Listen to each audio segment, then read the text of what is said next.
पत्नी को धन्यवाद दो, सॉरी कहो, आपने कोई गलती की होगी इसके लिए पिता को सॉरी कहो। रोज सोने के पहले पत्नी को सॉरी कहना चाहिए, पति को सॉरी कहना चाहिए। आप हंस रहे हैं। एक पत्नी मेरे पास आई रोती रोती, महाराज जी मेरे पति की मृत्यु हो गई।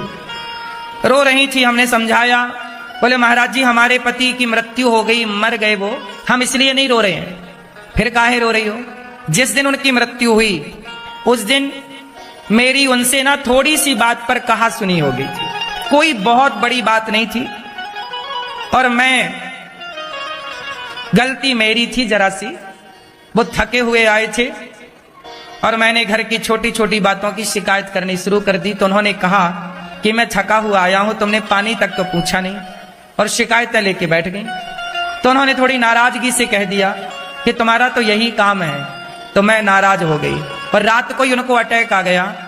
मैं ना उनसे इस गुस्से में मैंने भी बात नहीं की। वो अपनी करवट में सो गए, मैं अपनी करवट में सो गई। रोज उन्हें भोजन कराती थी, कल रात को भोजन नहीं कराया गुस्से में। रोज पांव दबाती थी, कल रात को पांव नहीं दबाया। अब मर गए वो। महाराज जी काश एक बार मिल जाते तो मैं एक बार उनसे क्षमा मांग लेती कि गलती क्षमा कर दी, माफ कर दो। पता नहीं आज हम हैं कल रहे ना रहे, इसलिए रोज अपनी माँ से, पता नहीं कौन सी बात आपकी माँ को बुरी लग जाए, कौन सी बात आपके पिता को बुरी लग जाए। हम नहीं चाहते दिल दुखाना, फिर भी दिल दुखता है। इसलिए रोज सोने के पहले एक बार सॉरी सबको कह देने में क्या घटेगा, इससे अभिमान नहीं आएगा, रिश्ते बेहतर होंगे।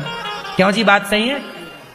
आज हमने आप लोगों से क्षमा मांगी, भैया हमने कोई गलती की हो, अपनी वाणी से आपका दिल दुखाया हो तो क्षमा कीजिएगा। हमसे कोई पाप हुआ हो, अपराध बना हो, क्षमा कीजिएगा। हमने माफी मांग ली, अब मर भी जाए ना तो दिक्कत नहीं है क्योंकि माफी मांग चुके हैं। इसलिए हर रात सोने के पहले क्षमा मांगो। आज दिन में कोई अपराध बना हो तो दिन भर के लिए क्या घटेगा, एक सॉरी ही तो कहना। क्यों?